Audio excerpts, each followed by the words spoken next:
action! Hey everybody, this is Cody Fairless-Lee, and today I'm counting down my number 20 to number 16 favorite movies of my top 25 best movies of 2016. You better buckle up! For this list, I discussed the 5 movies from the past year that I have seen and enjoyed that couldn't become the greats in my opinion. This is the captain. Brace for impact. Since this is a big list, my top 25 countdown is divided into 5 videos discussing 5 movies each, and spoiler alert. Some of these reviews do contain spoilers when necessary. You have been warned. So without further ado, let's get to the movies that somewhat improved on the previous entries. Let's do it!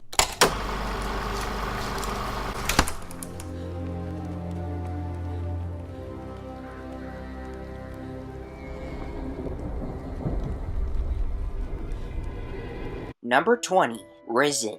Well, that will be helpful before Caiaphas and his pack of raving Jews show up here. Too late. There seems to be more faith-based movies coming out these days, but I guess that's not always a bad thing, especially when a certain movie is about Jesus. Son of God was better because what the movie lacked in visuals made up for in story, acting, and emotion. I believe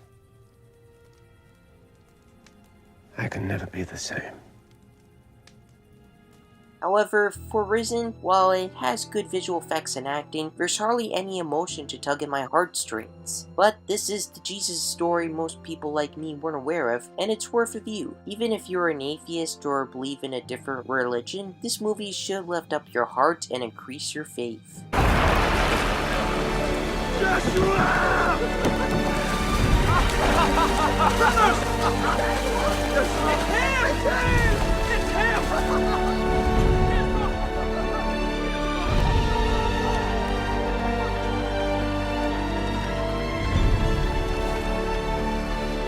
With a cast comprising of Ralph Fiennes' younger brother Joseph, Draco Malfoy, and Cliff Curtis as Jesus, or as the movie refers to him as Yeshua, why wouldn't anybody enjoy this film? Believers unite. And know that I will be with you. Always.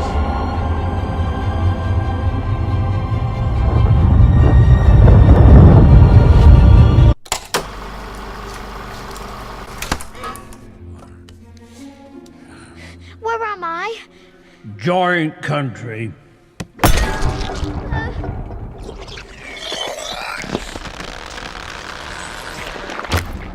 Number 19, The BFG. I was hearing all the wondrous and all the terrible things. All the secret whisperings of the world.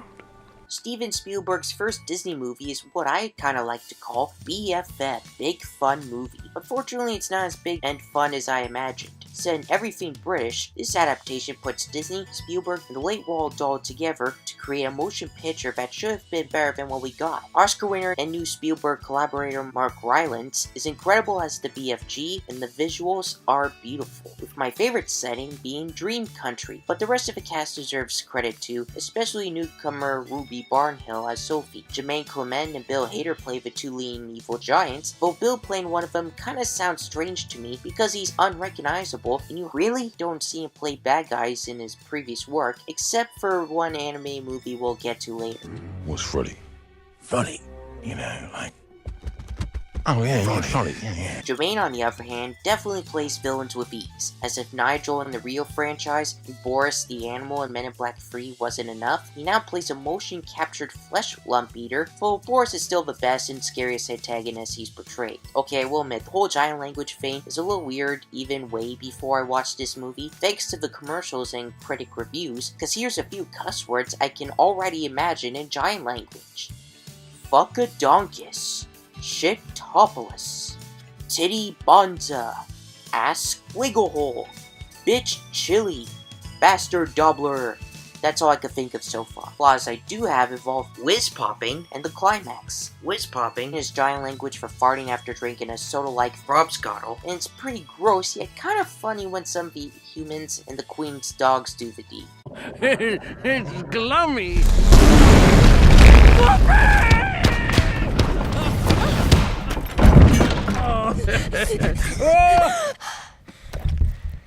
Also, if Miss Clonkers is the head of Sophie's orphanage and an abusive bitch Chili, then how come Sophie and others don't stand up to her like James Henry Trotter standing up to his abusive aunts in Roald Dahl's James and the Giant Peach? I think the one thing that bugs me the most is that the final fight against the giants is too easy. It's literally one of the most anticlimactic movie finales I have ever witnessed. All they did was quickly capture these beasts by helicopter and have them carried away. It would have been better if there was an epic fight between BFG and the Flesh Lump Eater during their capture scene, because seriously, this movie cost $140 million to make and we don't get those two going at it in a showdown? Has no regrets. And as a bonus to make me shrug even more, is the score during the end credits. Yes, there was a bit of amazing and nostalgic John Williams score for Spielberg blockbusters in the Dream Country scene, but I thought there should have been more in the credits, or even a feel-good original song to listen to during those credits. I wish I loved this movie, but it just goes to show that there are obviously better Steven Spielberg movies out there than what we got. Overall, the BFG is still a BFM for fans of a book, and for all the Spielberg nostalgia nerds around the world, as 2016 marks what would have been Roald Dahl's 100th birthday. Cheers.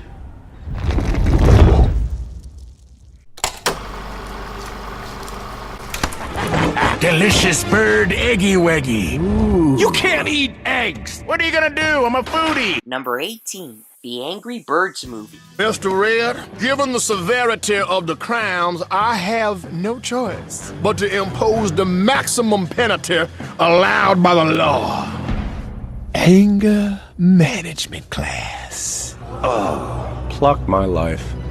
For an anime movie based on an app, the voice cast is filled with celebrities, but they are not without any flaws. I mean, Josh Gad as Chuck is pretty annoying and presumably gay, Tony Hale and Kate McKinnon voiced more than one character, Jillian Bell's role was only for a few seconds, and all Sean Penn's character did was grunt. Seriously, he was brought on to record his voice 2 months before the film's release only for that? Anybody could have recorded their grunt for Terrence.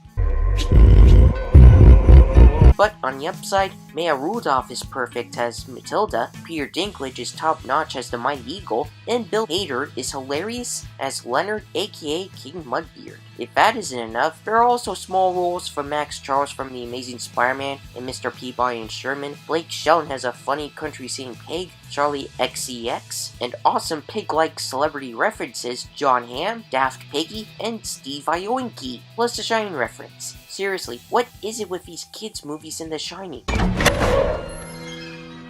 Red rum. Never mind. While it is fast-paced as a family movie should be, it also feels pretty slow as moviegoers like me had to wait patiently to get to the slingshot. You know, what Angry Birds are supposed to do, but it was worth it as the battle against the pigs is fun to watch, and of course we had to get to know the characters first. Though there's also plenty of innuendos, and the scenes that probably get me the most are the ones where Red and Leonard go at it with each other. Waiters, do me a favor.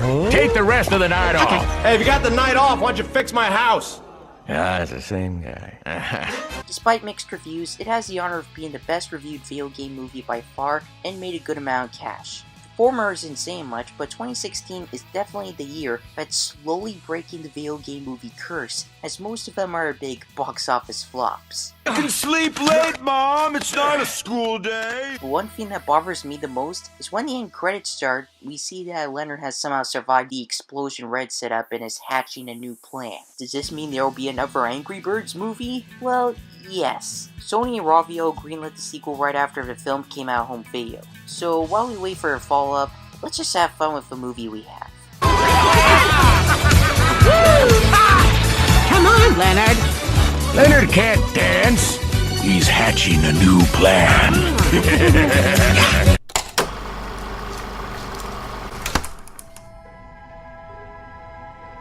The universe.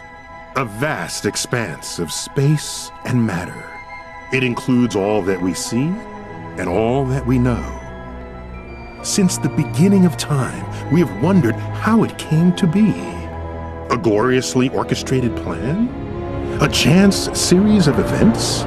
Or something much, much dumber? Number 17, Ice Age Collision Course. Meteor shower! Meteor shower? It was only a matter of time when North America finally got sick of the Ice Age franchise, and unfortunately Part 5 definitely did the trick. Not my favorite animated saga, but each newer sequel that gets made becomes even more underrated, as if I'm missing something here. While those who grew up with those movies like me probably won't understand why they're being bashed, Collision Course surprisingly became my favorite installment of a prehistoric series. How do I rank these chapters, you may ask? While I gave the first 4 movies a 6 out of 10 compared to this movie's 7 out of 10, here's how I see it. The second movie, The Meltdown, is my least favorite of a bunch. The first Ice Age movie was almost there, yet just a bit ahead after rewatching it. The fourth movie, Continental Drift, was almost the best before this fall-up, and the third movie, Dawn of the Dinosaurs, slightly edged it out to the top. So the fifth movie takes the crown after 7 years. That's the stupidest thing I've ever heard. And the critics on Rotten Tomatoes give it an overall rating of 15%? What a bunch of hypocrites! Seriously, the franchise is about family, and that actually makes it relatable to a lot of people and their families. How can that get bad reviews? Scratch still brings out the laughs, this time in outer space, and hey, breakout fan favorite character Buck is back. There are still flaws similar to those of the previous films, like Crash and Eddie's stupidity, Buck's delusion with having a pumpkin for a child, and one has to wonder why a beautiful sloth like Brooke, voiced by sexy superstar Jessica J, would be attracted to someone as gross and disgusting and fat and annoying as Sid. This guy? For real? Whatever! That guy? For real? I will admit, there are too many characters old and new crammed together into this one movie, with Jennifer Lopez as Shira not saying much. While I wished Michael Strahan as Teddy and Neil deGrasse Tyson as Neil the Buck Weasel had more scenes. As funny as those two were, along with Buck for the most part, the one new character I enjoyed the most had to be Julian. Of course, while the Shangri-Lama and Gertie are also voiced by Modern Family actors, Adam Devine nails his part. Come on, the guy's going to be the next Jack Black. He may not be chubby compared to said actor, but his voice and acting are very similar to the rocker turned actor. He even sings a bit of one of the best Fall Boy songs in history right here.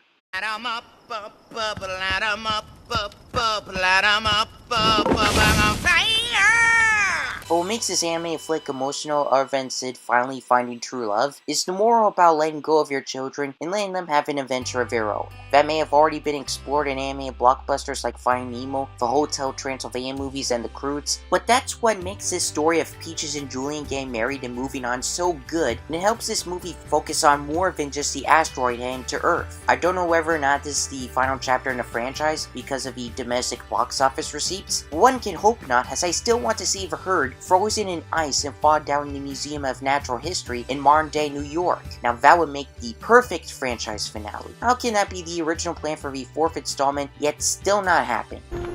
We may never know. Regardless, here's to Blue Sky Studios for finally making an Ice Age movie that's better than average.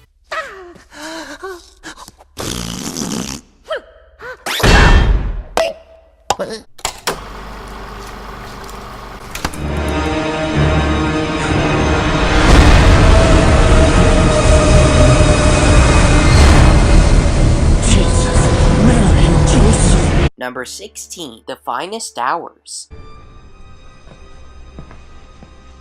Webber, pick yourself a crew, take that 36-500 out, and you go over the bar and you find the stern of the Pendleton. You hear? Yes, sir. A disaster movie that tragically became a disaster at the box office, the film is an inspiring tale reminding all of us that Coast Guards put their lives on the line to protect ours, just like the police, the firefighters, and the military. You know, Mr. Son, the Coast Guard, they say you gotta go out, but they don't say you gotta come back in. That's regulation, you know. So, why did it flop? I don't know, but it seems that every Disney movie rated PG-13 that isn't a Pirates of the Caribbean movie is going to bomb, with the exception of Saving Mr. Banks' decent performance. The actors and their Boston accents were pretty good, and the action in this movie is unbelievable. Seriously, the rescue boat going underwater and jumping over humongous waves? It all makes you wonder how this is based on a true story. Plus, I want to know how these 4 heroes managed to make it out alive with 32 out of 41 sailors on a boat that was meant for 12 people. 36-500 Station Chatham. Did you say you had 32 survivors on board? They rescued them. They rescued 32 of them. Yes, sir. 32. It just goes to show that you gotta believe in miracles, especially when it comes to life-threatening situations. The chemistry between Chris Pine and Holliday Grainger is good, and the 3D is top-notch. So prepare to be moved by this incredible and thrilling biopic on the most daring Coast Guard rescue mission in US history. Don't you give up hope on me now. The good boat, she'll get us through. We'll get you home, okay? We're all going home. Do you agree with my picks? Do you mind? Which of these movies did you see and enjoy? Hit the like button if you enjoyed yourselves, tell me your thoughts in the comments section, and hit the subscribe button if you wish to see more. Thank you for watching, and I'll see you in part 3. Get out of my station!